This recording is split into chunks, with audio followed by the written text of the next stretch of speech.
installment of our troubleshooting series, we'll show you how to test your door locking system. You'll need 3 buttons to perform the door lock test. On your washer, press and hold the cold, delicate, and start buttons simultaneously.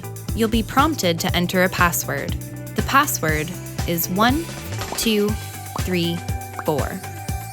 Press start. You are now in service mode.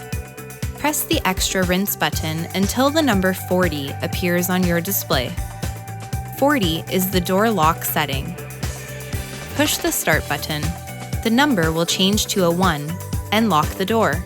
Test your door with a solid tug. Your door should not open.